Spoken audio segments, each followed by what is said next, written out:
The world runs on rules. That's what we've been taught since the beginning. Every country you see on a map has laws, systems, structures, invisible lines that define what you can do and what you can't. There are rules for how you drive, rules for how you work, rules for how you live your life. And most of the time you don't even think about them because they're always there, quiet, constant, invisible. But what if they weren't? What if there were places on Earth where those rules simply stopped? Not weakened, not bent, but gone. No clear authority, no consistent enforcement, no system making sure things stay in order. At first, that might sound impossible, because when you look at a world map, everything appears structured, organized, controlled. Every country is outlined, every border is defined, every region looks like it belongs to something. But that image isn't the full story, because maps don't show control, they show claims. And there's a difference, a massive difference. Because just because a country claims a piece of land doesn't mean it actually controls what happens there. And that's where things begin to fall apart. Hidden within these clearly defined borders are places where the system doesn't work the way you think it does. Places where the law exists, on paper, but not in reality. And to understand how this is even possible, we need to go to one of the most revealing examples in the world, Somalia. But not the Somalia you might think of today. We're talking about a period in time when something fundamental broke. In 1991, the central government collapsed. And when it did, something strange happened. The laws didn't just weaken, they disappeared. Entire regions were left without a functioning national authority. No centralized enforcement, no unified legal system, no single power maintaining order. And suddenly, the structure that held everything together was gone. Now imagine living in a place like that. Imagine waking up one day and realizing that the system you depended on no longer exists. There's no one to call for help, no authority to step in, no guaranteed protection. At that point, everything changes. Because when formal law disappears, something else takes its place. Power. Not the kind written in documents, but the kind you can see, the kind you can feel, the kind that comes from influence, presence, and control. Different groups began to control different areas. Some regions developed their own local systems, others didn't. And in those places, there were no clear rules, only shifting dynamics, only uncertainty. But here's where it gets interesting, because even in the absence of official law, humans don't just collapse into chaos. They adapt, they create, they rebuild structure in whatever way they can. Communities formed their own agreements, local leaders emerged, unwritten rules began to replace formal ones, and in some areas, it worked, at least temporarily, because people need order, even if they have to create it themselves. But not every place followed that path. In other regions, things became far more unpredictable, because when there's no system enforcing limits, limits become optional. And when limits are optional, behavior changes. Decisions become riskier, situations escalate faster, and outcomes become harder to control. Now take a step back, because this isn't just about one country. Somalia is an example, but it's not the only one. There are places all over the world where authority becomes unclear. Not completely gone, but not fully present either. And these are the spaces where things become complicated.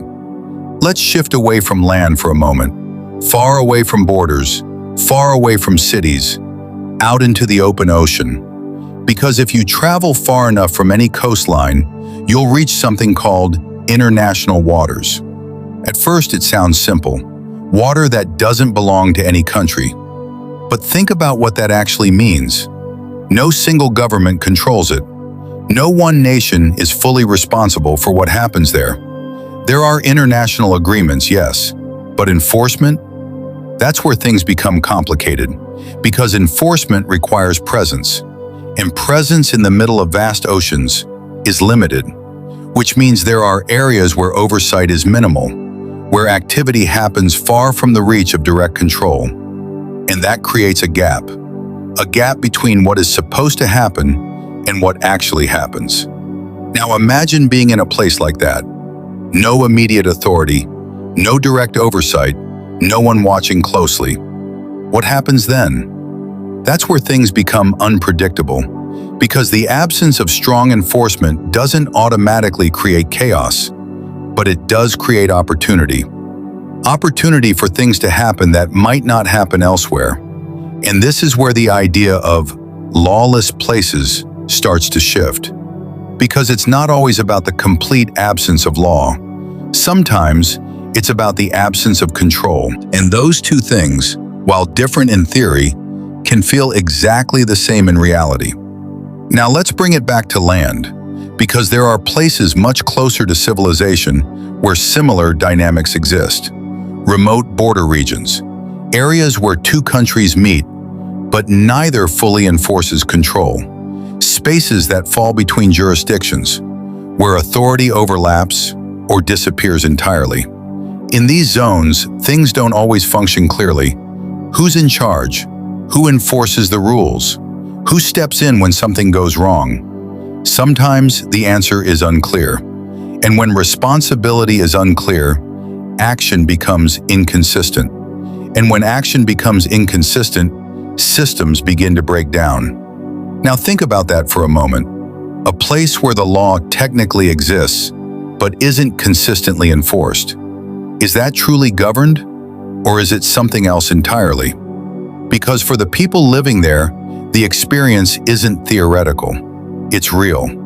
They navigate uncertainty every day. They make decisions based not on official rules, but on what actually happens around them. And that creates a different kind of reality. A reality where structure exists, but doesn't always function. And as you start to connect all these examples, a pattern begins to emerge. This isn't about isolated cases. It's about gaps.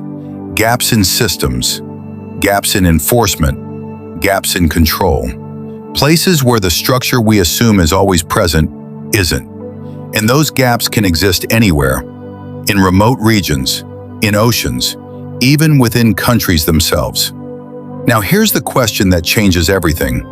If laws don't fully reach these places, then what actually governs them? Because something always does.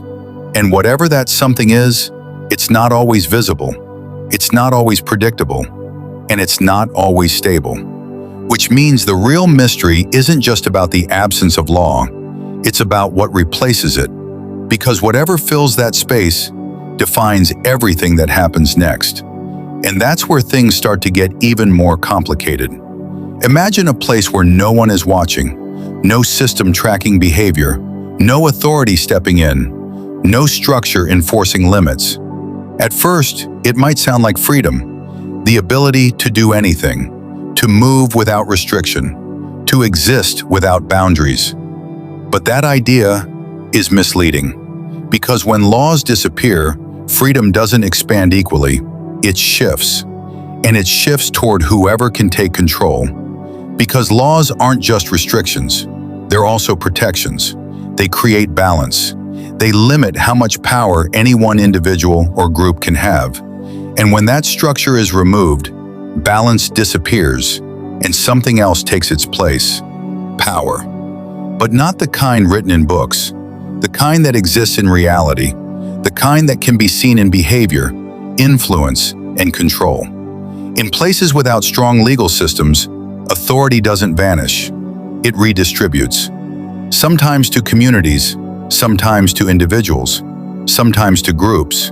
And that redistribution changes everything. Because instead of one unified system, you now have multiple smaller ones, each with its own rules, its own expectations, its own consequences. And those systems don't always align, which creates tension, uncertainty, and unpredictability. Now here's where things get even more interesting, because not all of these systems are chaotic.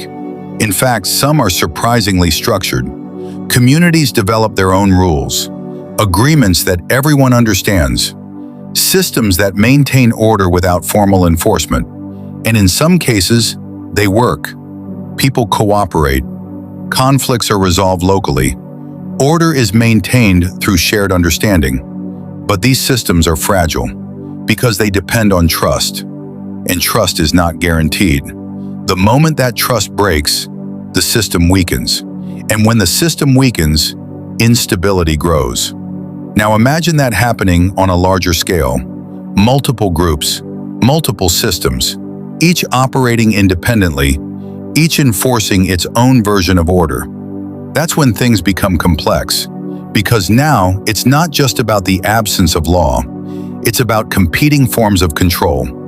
And that competition can create friction, because when different systems overlap, conflict becomes more likely. Now shift your perspective again, because there's another layer to this: opportunity.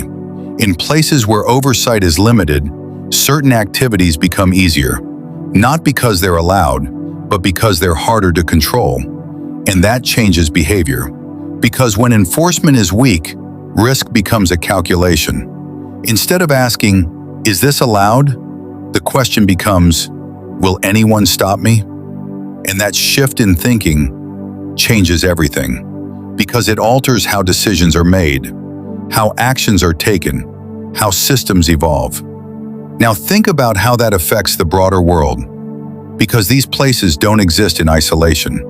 They're connected through movement, through trade, through people, which means what happens in these regions doesn't stay there.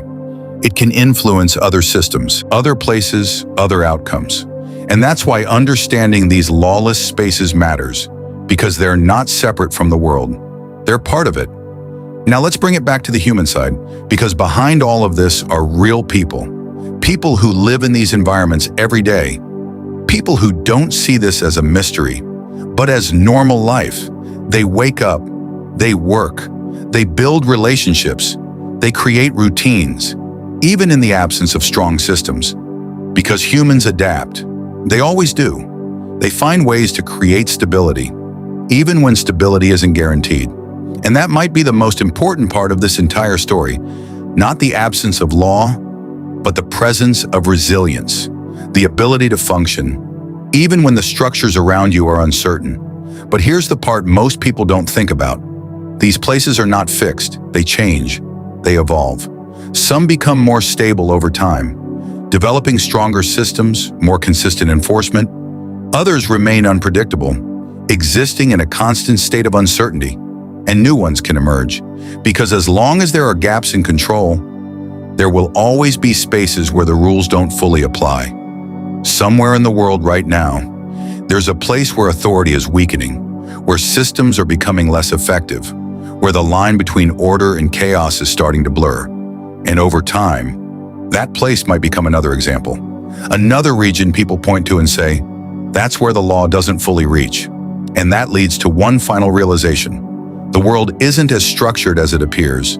The systems we rely on are not as absolute as we think. And the idea that every place is fully governed isn't entirely true, because beyond the surface, beyond the borders, beyond the systems we see, there are gaps, spaces where reality operates differently. And maybe the real question isn't, do places with no laws exist? Maybe the real question is, how many are there that we haven't even noticed yet? If this made you see the world differently, there are even more hidden realities most people never hear about. So make sure you subscribe, because the next video might reveal something even more unexpected.